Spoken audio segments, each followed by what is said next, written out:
합당 문제. 지금 상황은요, 거의 네 분? 내전? 네. 그래서 최고위원도 딱 갈린 거잖아요. 이를테면 정청래, 문정복, 이성윤 뭐 이런 쪽이 있고, 그 다음에 이현주, 강두구, 황명선 완전히 갈렸잖아요. 이거는 좀 심각한 사태 아닌가요? 1차적으로는 이 의제를 던진 정청래 대표의 책임이 있고요. 네. 2차적으로는 이걸 찬성 반대로 편가르기를 해버린 모두의 책임이다. 라고 저는 말씀을 드리고 싶습니다. 이걸 죽기 아니면 살기로 편갈라서 찬성 반대할 사안인가? 그러면 한편으로는 정청래 대표를 비롯한 찬성받으는 이 당에서 축출해야 될 적대적 세력인가? 아니면은 이 합당을 반대하는 세력들은 자신의 기득권을 놓지 않으려고 하는 하나의 소합병적 사고를 갖고 있는 사람들인가? 저는 그렇지 않다고 봅니다. 네. 전혀 이 논쟁 자체가 충분히 할 수 있는 논쟁이지만은 과정과 절차, 내용을 쏙 빼버리고 1번 선택할래, 2번 선택할래 이걸로 만들어버리는 지금의 행태들이 전부 다 문제가 있다라고 양비론적 입장에서 비판하고 싶습니다. 그리고 더 근본적으로는 네. 과연 이런 행태가 이재명 정부의 성공에 도움이 되는가? 그리고 여기에서 추론되어서 나오는 차기 당권의 문제, 차기 대권의 문제가 이재명 대통령이 당선된 지 8개월 만에 튀어나와야 될 문제인가라는 측면에서 정치 지도자들, 이익관계가 있는 정치 지도자들 모두를 비판하고 싶습니다. 네. 굉장히 중요한 말씀이신데, 근데 확정이 된 거 아닙니까, 이렇게? 네네. 그러니까 당대표가 꺼낸 거부터가 문제라고 보시는 거죠? 그렇죠. 네네. 이렇게 꺼내면 안 되죠. 최고위원회에서 이야기해가지고, 네. 어느 정도 이제 숙성돼가지고 바로 이제 수임위원회로 간다거나 뭐 그렇게 해야 되는 건데요. 저는 여기에는 정청래 대표가 상황에 대해서 잘못 인지한 측면이 있다고 봐야 됩니다. 쉽게 말하면은 우리 당원들 중에 조국 대표 사면 이후의 행보 때문에 조국 대표를 감정적으로 싫어하는 사람들이 제법 많다라는 점을 인지하지 못했다고 봅니다. 네. 그럼 그런 감정적인 불편함이 없었더라면은 뭐 정청래 대표가 툭 던지면 그냥 툭 받고 했을 거예요. 그냥 별 의미 없이 받았을 거예요. 근데 네. 그런 감정적인 불편함이 존재하고 있었기 때문에 이게 더 증폭되지 않았나 저는 그렇게 보고 있습니다. 그러면 이거는 조국 대표와 정청래 대표가 자초한 사태다. 뭐 그런 측면도 있다라고 봅니다. 아마 이런 이야기하면은 조국 대표는 억울하다고 할 겁니다. 내가 뭐 합당에 대해서 한마디 한 적도 없고 네. 말을 꺼낸 적도 없는데 왜 이렇게 나를 타겟으로 삼느냐 이렇게 이야기할 수 있습니다. 뭐 제 입장에서는 우리 당을 보호하기 위해서 죄송하지만 조국 대표를 좀 타겟으로 삼을 필요도 있고요. 아니 그게 아니라 네. 그러니까 8.15 이후의 행보를 말씀하셨잖아요. 저도 그렇죠, 좀 네. 이해가 안 되는 대목은 딱 석방이 돼서 나왔어요. 그다음에 꼭 당대표가 돼야 될까 했는데 대표까지 갔어요. 비대위 거쳐서. 그 과정에서 이를테면 뭐 성비위 사건 같은 경우를 좀 리더십을 가지고 제대로 해결한다든지 이런 면모는 없고, 그다음에 이재명 대통령 입장에서는 지지율이 떨어지는 걸 감안하고도 사면을 해줬는데 뭐 이렇게 국정에 잘 협조하는 것 같지도 않고 뭐 이런 것에 대한 서운함이 감정의 상태로 이렇게 응어리져 있다 이런 말씀 아닌가요? 그렇죠. 뭐 저는 뭐 그 당에 있었던 사건 사고의 문제는 이야기하지 않겠습니다. 네네. 왜냐하면 그렇게 이야기하면 민주당에 사건 사고 없었습니까? 네네. 그럼 민주당 리더십은 그걸 깔끔하게 처리했나요? 아니잖아요. 네네. 그것보다는 이재명 대통령과 민주당을 대하는 태도의 문제라고 봅니다. 이재명 대통령의 지지율이 사면 과정에서 떨어졌습니다. 네. 근데 조국 대표의 정치 행보는 내 갈 길을 간다로 보였던 거예요. 만약에 사면하자마자 이재명 대통령 감사합니다. 민주당은 원래 우리가 뿌리가 갖고 무당이기 때문에 합당 절차에 들어가는 방법을 했습니다. 그래서 전부 다 만세 부르고 그냥 합당하러 갔을 거예요. 근데 독자 행보를 갔잖아요. 그죠? 네. 그리고 보궐선거 과정에서 물론 뭐 구청 그 단체장 선거입니다만은 네네. 독자 후보를 내고 갈등이 만들어지고 이 과정에서 야 민주당과 별개의 문제로 자기들이 한번 정치를 해보려고 하는구나라는 이 민주당 지지자들의 의심을 사게 된 거죠. 그때부터 저는 불편함이 싹 떴다고 봅니다. 경쟁자 의식이 생겼다고 봅니다. 그러면 그 불편함이 단박에 없어질 가능성은? 쉽게 없어지지 않죠. 네. 만약에 저는 합당을 하더라도 조국 대표에 대한 그런 불편함들은 민주당 당원들에게 남아있을 거다라고 그렇게 봅니다. 이거는 조국 대표한테 손해예요. 근데 언론은 최고위원들에 대해서 쓸 때 네. 친청계, 그러니까 친정청래계, 친명계, 친이재명계라고 쓰는데 이 분류는 맞습니까? 글쎄요. 저는 그렇게 보기는 어렵습니다. 왜냐하면요. 이재명 대통령도 초창기의 입장이 합당은 당연한 것이다. 라는 기본적인 입장을 견지를 했습니다. 그런데 이게 증폭된 게 왜 증폭됐냐면 전 여기에 또 한 사람의 책임을 또 끄집어내고 싶은데요. 김민석 총리입니다. 네. 김민석 총리가 이게 당내 문제에 메시지를 내놓은 거예요. 정상적으로 하자면 총리는 이런 데 메시지 잘 안 내놓습니다. 그렇죠. 국정에 전념해야 되는데 통합 과정에 대해서 메시지를 전념 안 하는데 나 당대표 하고 싶은 게 로망이야. 이렇게 이야기를 해버리는 거예요. 자, 그렇게 되니까 어떻게 되냐면은 이른바 정청래 대표가 8월 달에 당대표에 나온다고 생각해서 지지하겠다고 생각하는 사람들은 야, 이렇게 되면은 우리는 이른바 정청래 대표를 반대하는 사람들의 입장에 우리는 또 반대쪽에 써야 되겠어. 라고 또 이 정치적 판단을 해버리는 겁니다. 이 세 사람이 교묘한 삼각관계를 만들어버린 거예요. 8월달 전당대회에 나올 가능성이 있는 정청래 대표, 8월달 전당대회에 또 나올 가능성이 있는 김민석 총리, 그리고 지방선거 중에 있는 국회의원 보궐선거에 나올 가능성이 있는 조국 대표, 그리고 잠재적으로 이 세 명 다 대권주자. 이 세 명의 이 3대 회전이 얽히고 설키면서 지지자들이 상대를 적대적으로 만드는 그런 대선 경선 과정처럼 지금 끌고 가버리는 거예요. 그래서 저는 이 세 사람이 다 책임이 있다고 봅니다. 그러면 친청계와 친명계의 갈등은 아니고 친청계와 반청계의 갈등인가요? 반청계의 갈등 또는 갈로 쳐서 친김민석계라고 저는 표현하고 싶습니다. 아, 그렇게. 네. 예를 들어 김어준 씨가 기획했다. 네. 그 뒤에 뭐 친문 세력이 있다. 또 뭐 양정철이 기획했다. 이런 얘기들은 어떻게 평가하세요? 저는 잘 모르겠습니다. 그까지는 제가 뭐 말씀드릴 수는 없지만 우연의 일치인지 맞아떨어진 측면은 있습니다. 김어준 씨가 김민석 총리를 자꾸 서울시장 후보의 여론조사에 집어넣습니다. 빼달라고 하는데도. 네네. 자, 김민석 총리는 나 서울시장 안 나가. 당대표 나가고 싶어. 이야기를 하잖아요. 네. 대놓고 언론은 이야기를 하지 않습니까? 근데 자꾸 집어넣으니까 어떤 의심이 드냐면은 김민석 총리를 서울시장으로 빼고 정청래 대표가 다음 8월 달에 당대표 되는데 유리하게 끌고 가려고 하는 게 아니냐라고 의심하는 사람이 생겨버린 겁니다. 거기에다가 플러스 알파로 조국당하고 합당하면은 조국당 표도 정청래를 지지해 주겠지라고 누군가 자꾸 그런 그림을 그리는 거예요. 오해의 소지가 생기는 거예요. 그래서 제가 말씀드린 것이 이익관계에 있는 정치 지도자 세 사람이 오얏 나무 아래서 전부 다 각근을 고쳐낸 거예요. 그래서 저는 이런 일이 생겼다라고 봅니다. 그러니까 제가 여쭙는 건 그 정도인 건지 아니면 정말 기획이 있는 건지. 그럼 제가 알 수는 없습니다. 판을 잘 아시잖아요. 제가 알 수는 없습니다. 근데 그게 기획이 있었다면 저는 실패한 기획이 아닌가 싶습니다. 왜냐면요, 그걸 기획하지 않았더라면은 그냥 7대3 정도로 합당은 쉽게 갑니다. 이 7대3은 국민 여론입니까? 민주당 당원들 여론도 한 7대3 정도로 쉽게 갑니다. 찬성이다. 왜냐면요, 유튜브에 댓글 다시는 분들과 강성 지지층들과 달리 대다수의 당원들은 지도부가 합당하자고 하면 그냥 합당합니다. 근데 이걸 누군가가 기획했다라는 의심을 싸고 거기에 정치적 목표가 있다라고 의심을 하는 순간 반대가 강하게 조직돼 버립니다. 쟁점화되면서 이제는 거의 반반으로 가버려서 당을 분열 상황으로 끌고 가고 있는 거죠. 그런데 그런 상황에서 유시민 작가까지 참전을 해요? 네네. 이러면 더 커지는 거 아닙니까? 더 커졌죠. 근데 그 유시민 작가가 그런 거 모르지는 않을 거 아니에요. 작정하고 참전한 거죠. 저 작정하고 참전했다고. 김민석 까기 위해서. 그렇게 봅니다. 정확하게 보셨네요. 네. 아니, 김민석 얘기를 하더라고요. 근데 얘기하는 것 중에 하나가 후단협 2002년까지 가가지고 그렇죠. 거슬러 와서 딱 타격을 하더라고요. 저는 뭐 유시민 장관이 조국 대표를 대통령으로 만든다라는 이야기에 동의하지 않습니다. 네. 본인이 대통령감 아닌가요? 뭐 그럴 수도 있죠. 본인은 아마 그렇게 생각하실걸요? 진짜로요? 본인은 그렇게 생각하실걸요? 그리고 대한민국의 많은 사람들이 유시민 정도 되면 대통령감이야 이 정도 생각하잖아요. 네네. 근데 지금, 조국 대표든 정청래 대표든 하물며 김민석 총리까지 지금 현재 대통령감으로 논할 만한 사람인가에 대해서는 다 의문부호를 찍을 겁니다. 왜냐하면 이 사람들은 전부 다 이재명 대통령 이후의 사람입니다. 즉 그 이야기는 지금 벌써 대통령 이야기나 차기 지도자 이야기를 꺼낼 수 있는 반열이 안 되는 사람이라는 거예요. 그렇죠. 제가 말씀드리면 솔직하게 말씀드리면 아직은 그 감이 못 된다는 거야. 네, 아니 지금부터 성과를 보여야 되는 사람들인 거죠. 그런데 유시민은 과거에 대권 주자였잖아요. 네. 그리고 국민들 속에서 가지고 있는 지위가 그 세 사람보다 훨씬 더 높은 경제 있잖아요. 그리고 탄탄하죠. 네, 탄탄하고 그죠? 네. 그렇지 않습니까? 그리고 대통령과의 신뢰관계도 있고 그런 부분에서 이야기할 수는 있지만 저는 나머지 세 분은 아직은 아니라고 봐요. 그런 측면에서 저는 유시민 장관 말씀을 해석을 하자면 이런 것 같아요.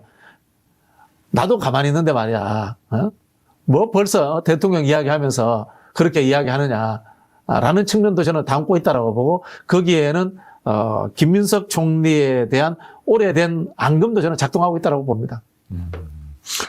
그러면 그렇게 해서 유시민 작가가 참전하면서 이해득실이 갈라지잖아요. 네. 정청래 대표 입장에서는 도움을 받는 거고 네. 김민석 총리 입장에서는 공격을 당하는 거고 네. 이러면 계속 확전 아닌가요? 확전되는 거죠.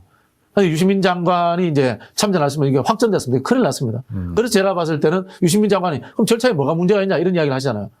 감정이 상했잖아요. 그만큼 중요한 게 어디 있습니까? 아니, 근데 유시민 장관은 뭐라고 그러냐면, 합당에 반대하는 사람들은 논리가 없다, 내용이 없다, 절차만 가지고 시비를 건다. 아니, 왜 그러냐, 내용이 없기 때문이다. 이런 얘기를 저는 다른 이야기를 드리잖아요. 그래서 네네. 민주당 당원들 중에 감정적으로 조국 장관 싫어하는 사람이 너무 많다니까요. 네. 그게 이유입니다. 제가 봤을 때는. 그럼 유시민 작가는 뭐라 답할까요? 글쎄요. 그게 이유가 되냐? 뭐 우리가 정권 재창출하려고 하면 뭐 이런 거 아닐까요? 아니, 우리가 저 사람 왜 싫어? 그냥 기분 나빠. 이거만큼 심오한 게 어디 있습니까? 아니, 그리고 법 중에 법이 헌법 위에 국민정서법도 국민정서법이 있고. 있지 않습니까? 네네. 그래서 제가 감히 제안을 드리자면은 일단 신뢰 회복 절차를 가져야 됩니다. 네네. 그래서 선거연대하고 정책연대해가면서 상호 신뢰 회복한 뒤에 천천히 저는 합당해도 나쁘지 않다는 생각이 들고요. 또 안 해도 됩니다. 공동여당 해도 됩니다. 안 하고. 전 공동여당도 괜찮다고 봐요. 그러면은 박진영 평론가가 제시하는 출구 전략은 네네.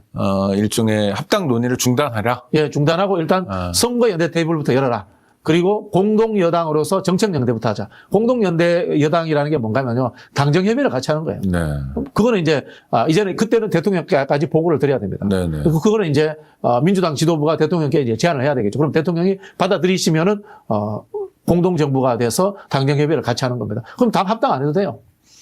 그러네요. 그리고 또, 무슨, 자기들이 맨날 DJP 연대도 했잖아요. 네네네. DJP 연대하고 같은 겁니다. 합당 안 했죠, 그때도. 네네. 네. 그러니까, 그렇지만 다른 당의 대표가 총리도 하고, 네네. 또 반복적으로 총리를 했잖아요. 네네. 뭐 김종필, 이한동 등. 네네. 그런 방법도 있다. 생각해 볼 만한 대안인 것 같고. 그럼 지금 딱 멈추잔 말이에요. 합당 논쟁을, 싸움을 멈춰라. 저는 합당이라는 단어를 뒤로 미루고 네. 선거연대를 지방자치선거연대를 딱 일단 앞에 내세우고 네. 시작하는 것이 가장 원만한 탈출구가 아닌가 그런 생각이 듭니다. 그러면 정청래 대표 입장에서는 타격을 입는 거 아닙니까? 자기가 꺼냈다가 분란만 생기고 당이 지금 상황에서 찬반 투표로 가는 것보다는 훨씬 더 타격이 적을걸요. 그래요? 그런데 정청래 대표는 지금 뭐 당원 여론조사 등 하여튼 뭐 그런 거를 해보자라고 이야기하는 것 같은데요. 근데요, 우리가 이제 당원 투표를 해서 1등 오창희 국장, 2번 박진영 평론가 뽑는데 51대 49로 당선됐다 싶습니다. 네네. 그럼 51%가 그래도 다 이긴 겁니다. 네. 그거 괜찮아요. 대통령 선거도 그렇게 하잖아요. 근데 정책 결정은 그렇게 하면 안 됩니다. 특히 이게 적대적 영역에서의 정책 결정이 아니고 같은 당내에서의 정책 결정인데 그거를 무자르듯이 찬성하면은 나머지 반대는 다 수구려 이렇게 했으면은 이건 당내 엄청난 갈등을 양산하는 겁니다. 1인 1표도 그렇게 했잖아요. 1인 1표도 그렇게 1인 1표는 좀 다르죠. 크게 중요한 문제가 아니니까. 네네. 저는 사실 1인 1표는 이게 8대2 정도 나와야 되는데 합당 문제가 이슈로 만들어지면서 반정책내 세력이 1인 1표도 정책내 하니까 싫어. 그렇게 해서 저는 반대로 갔다. 그것도 감정이 되게 중요했군요. 제가 말씀드리잖아요. 기분 나쁜 게 제일 중요합니다. 정치에서. 네. 풀어야 될 가장 큰 숙제가 기분 나쁜 겁니다. 기분 나빠서 유시민 작가가 김민석 총리를 저격하듯이. 맞습니다. 네. 배경에는 기분 나쁨이 있다. 기분 나쁜 거. 예. 야, 이거 되게. 유시민 작가 이해합니다. 네. 유시민 작가가 정치권에 들어온 계기가 후단협 때문에 들어왔잖아요. 그렇죠. 네. 그리고 그때를 떠올리게 되고, 그 다음에 이번에 이제 이해찬 총리 상가에서 또 김민석 총리가 상주 노릇하잖아요. 같이 서 있다. 같이 서 있었잖아요. 네. 그죠? 네. 그 심정은 이해는 갑니다만. 근데 그럴 때 얘기도 많이 하고 그러는데 그럴 때 미움이 그럴 때 좀 친해지지 그랬어요. 커졌나 보네요. 제가 어른들 일에 낄리는 아닙니다만. 뭐 어른이라고 말씀하실 게 뭐 있어요. 같은 세대이신데. 하여튼, 그러니까 감정이 굉장히 중요한 거고, 그건 유시민 작가 개인만이 아니라 민주당원들도 감정이 중요하다. 네. 정청래 대표가 그 감정을 잘못 건드렸다. 네. 그러면 어떻게 풀어야 됩니까? 일단 철회합니까? 그래서 제가 말씀드리지. 철회하면 상처가 크니까 네네. 한 발짝만 뒤로 물러서자는 거죠. 선거연대로 가자. 네. 선거연대로 가자. 선거연대로 가고 장기적 관점에서 합당을 논의하자. 이렇게 한 발짝 뒤로 물러서는 것이 저는 그러면 정청래 대표한테 나쁘지 않을 것 같아요. 정청래 대표한테 이번에 저는 교훈이 될 거라고 봅니다. 네. 제가 정청래 대표 입장이라면 네. 저는 박진영 평론가의 조언을 받아들일 것 같아요. 네. 근데 실제로 정청래 대표는 받아들일까요? 좀 가능성 높다고 봅니다. 그렇습니까? 네. 아니, 여태까지 약간 싸우자 방식 이런 거가 좀 있어서 네네. 그건 아니다. 청와대는 여기에 대해서 어떤 말도 하지 않고 있지 않습니까? 그렇죠. 왜냐면 당무 개입이 되니까 네네. 말은 하고 있지 네네. 않습니다만은 청와대의 입장도 저는 저와 비슷한 흐름이지 않을까라고 저는 개인적으로 짐작합니다. 왜냐면요. 지금 대통령은 부동산 이슈로 그러니까요. 혼자 전쟁을 하고 네. 있는데 당에서 집안 싸움 한다고 네. 대통령을 아무도 안 도와줘요. 지금 최고위원회에서 매일 부동산 이슈 관련 메시지 내야 돼요. 그러니까요. 다주택자 법 만들자 이런 이야기 내야 되고 그런 거 왜 안 합니까? 자기들끼리 지금 유산 싸움하고 있는 거예요. 이게 웃기지도 않는 게 대통령이 시퍼렇게 눈 뜨고 있는데 유산 싸움하고 있는 거예요. 아니 그리고 그 대통령이 앞으로 4년 4개월 동안 그러니까요. 대통령 더 해야 돼요. 그러니까요. 1년도 안 된 이거 처음 아니에요? 여당에서 이런 적은? 그러니까 이게 지금 심각한 상황입니다. 그래서 저는 이 싸움에 참전한 정치 지도자 모두를 제가 비판하는 겁니다. 저는 대통령의 입장에서 이 세 사람을 비판할 수 있고 우리 국민들도 그 비판할 수 있다고 봅니다. 그래서 대중들이 많이 화내고 있는 것 같아요. 네. 사실은 지금 어떻게 네. 7개월, 8개월 만에 이렇게 네 분이 일어나가지고 자중질환이냐 이게 뭐냐 네. 이렇게 박진영 평론가 입장처럼 많은 분들이 생각하시는 것 같은데 그러면 인사상 책임은 안 져도 되나요? 이를테면 지금 지도부 다 집에 가라 비대위로 가자 이런. 그 정도 사건은 아니고 그 정도는 그 정도 아니다. 사건은 아니고 이게 쉽게 끝날 수 있는 문제를 키운 건데 이거는 저는 최근에 유행하는 밈 정치 탓이라고 봅니다. 네. 과정과 절차에 대한 설명 없이 A냐 B냐 밈으로 만들어서 던져놓고 결정하라라고 하는 이거 민주당에서 유행하잖아요. 그죠? 그런 부분에서 이 부분에 대해서는 좀 우리 모두 성찰할 필요가 있지 않나라는 생각이 들고요. 여기 질문지에 굉장히 자극적인 질문이 하나 있더라고요. 뭐 조국 대표는 대통령 까비잖아요. 네네네. 아니 왜냐하면 지금 감정이 중요한데 네네. 민주당이나 범민주당 네네. 여기가 조국 대표로서는 교두보나 진지가 돼야 되잖아요. 네네. 어디 딴 데서 표를 받는 건 아니지. 거기서 받고 네네. 플러스 알파인데 미움을 받고 있다면 싫다면 네네. 이건 뭐 깜냥이 아닌 거 아닐까? 어떻습니까? 주관적 판단을 배제하겠습니다. 네네. 주관적 판단을 배제해서 자기 세력 내에 구체화된 뭐라고 합니까 비토청이 있으면 당내 후보 되기 어렵습니다. 전략적인 문제에서. 그러니까 조국 대표는 그게 있다는 거죠. 저는 원래는 정청래 대표는 없었는데 네. 이번에 정청래 대표까지 생기면서 3명 다 저는 있다고 봅니다. 3명이라는 게 정청래, 조국, 김민석이 다 생겼다. 네네. 그러면 구체화된 비토청. 네. 어렴풋하게 이재명이 하는 건 다 싫어 이런 거 말고 있지 않습니까? 네. 그러면 셋 다 어마어마한 손해를 본 거죠. 어마어마한 손해를 보신 거죠. 세 분 다. 와, 정치인의 말, 정치인의 행동이라는 게 얼마나 어떤 면에서 살벌하네요. 살벌하죠. 네. 조국 대표가 전략적으로 생각해 봅시다. 우리 계열에서 대선 주자가 되려면은 당연히 큰 집이 민주당을 먹어야 될 거 아닙니까? 민주당에 들어와가지고 민주당 주류들 표를 얻어야 될 거 아닙니까? 네. 거기에 지금 조국 당에 있는 12명 표를 똘똘 뭉쳐서 데리고 온다는 게 무슨 의미가 있겠습니까? 그렇죠. 더 큰 시장이 중요하죠. 네. 그런 부분에서 저는 조국 혁신당이 절반으로 갈려졌다는 별 의미가 없고 민주당의 주류 당원들이 조국 대표에게 기분 나빠한다는 건 엄청난 비토청이 생긴 거다라는 말씀을 드리고 싶고요. 정청래 대표도 이번에 이 찬반 문제를 던짐으로 인해 가지고 비토청이 생긴 거고요. 김민석 총리는 유시민 작가의 저격에 의해 가지고 노무현 대통령을 떠올리는 사람들로부터 비토청이 생겨버린 것이고 세 사람 다 상처뿐인 영광입니다. 우리 박진영 평론가가 제시하는 해법대로 좀 잘 갔으면 좋겠는데요. 지금 반복적으로 하는 의심은 있습니다. 그건 뭐냐면 아까 말씀하신 것처럼 이재명 대통령 8개월밖에 안 됐는데 당이 뒷받침을 못 해준다. 근데 요번만 그런 게 아니라 건건이 그렇다. 네. 일부러 그러는 거 아니야? 라는 의심도 있어요. 네. 이거 타당하는 의심입니까? 아니면 우연의 일치입니까? 둘 다라고 봅니다. 둘 다라고 보면 첫 번째는 실력이 없어서 그렇다. 누가요? 당이? 민주당의 구성원들이. 네. 예. 그나마 에이스들은 대통령이 다 빼가버린 거죠. 이게 민주당이 여당 될 때마다 네. 겪는 현상이에요. 네, 그렇습니까? 네, 겪는 네. 현상인데 에이스들은 이제 대통령이 다 빼가버린 거 아닙니까? 정부 이제 장관으로 빼가버리고, 네. 청와대로 빼가버리고 그렇게 되면은 여당을 뭘 하냐면 이제 거수기 하거든요. 네, 그 거수기 역할도 못 하잖아요. 네, 거수기 해야 되는데 네. 거수기 하기 싫은 거야. 거수기는 하기 싫은 거야. 그러면 자기 이슈를 개발을 해야 돼. 근데 초반에 검찰개혁 이슈나 사법 이슈는 상당히 괜찮아요. 네. 상당히 괜찮은데 이게 지방선거를 앞두고 이걸 막을 정리해야 될 것 같은 거야. 민생경제 이슈가 아니니까. 근데 다른 걸 뭘 해야 될지 모르는 거예요. 쉽게 말하면은 여당은 그냥 기본 점수 딸리면 거수기하면 됩니다. 네네, 그렇죠. 대통령이 하는 것에 대해서 뒷받침하고 거수기하면 되고요. 특히 정권 초기에는. 그렇죠. 정권 초기요. 2번은 미래를 준비해야 됩니다. 여기에 이제 물음표가 사고 오는 거예요. 네네. 미래를 준비해야 된다고 하니까 미래 지도자가 먼저 뛰쳐나가야지. 라고 착각을 하는 거예요. 미래를 준비하라는 것은 시대 정신, 이른바 정책 담론을 준비하라는 이야기입니다. 네. 근데 그거를 오해해가지고 미래 지도자가 빨리 뛰쳐나가야지라고 잘못 판단한 거예요. 노무현 정부 때 한번 비교해 볼게요. 네. 노무현 정부 때 노무현 대통령이 되자마자 그 당시에 당 이름이 열린우리당입니다. 네. 당의 대권주자가 강력한 사람이 둘이 있었습니다. 정동영, 김건태 네. 둘이 있었습니다. 어떻게 됩니까? 바로 내각으로 갑니다. 네, 입각했죠. 둘이가 보건복지부 장관, 대선 통일부 장관. 그 공부하기 위해서라도 가야 된다는 생각을 네. 하고 대통령은 관리 차원에서 빼와버립니다. 당에서. 네. 그리고 대통령 비서실장했던 문희상 비서실장이 와서 당 의장을 합니다. 네. 그리고 당에서는 뭘 하냐면요.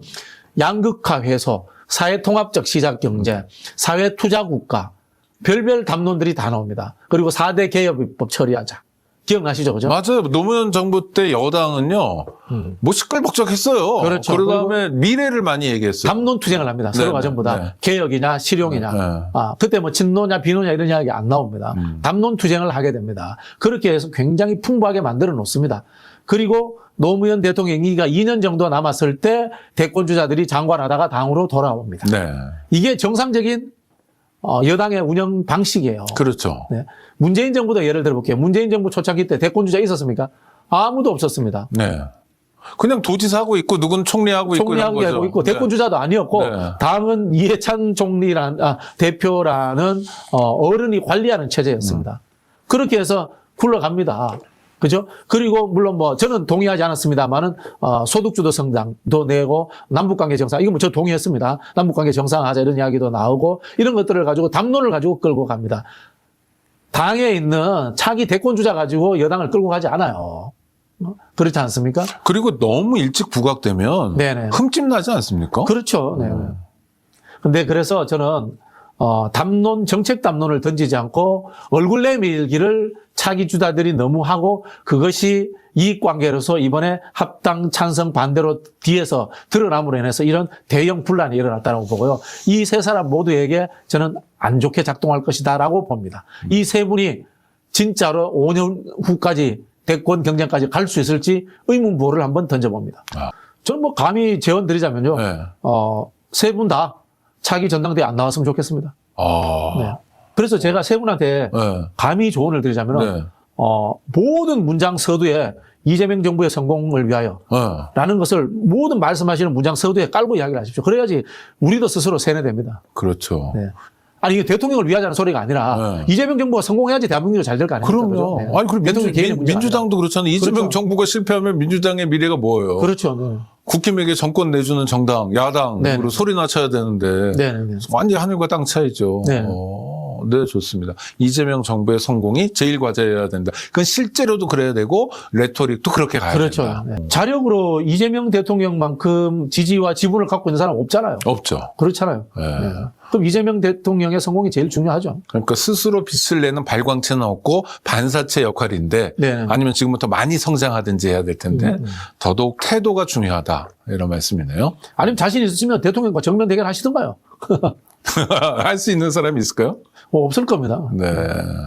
알겠습니다. 유시민 작가는 다음번에는 이게 네 분이 계속 가면 네. 다음번에 이재명 대통령을 깔 것 같은 기세인데 제가 잘못 본 겁니까? 그렇게까지는 않을까요? 두 분과의 관계가 워낙 각별하고, 네네.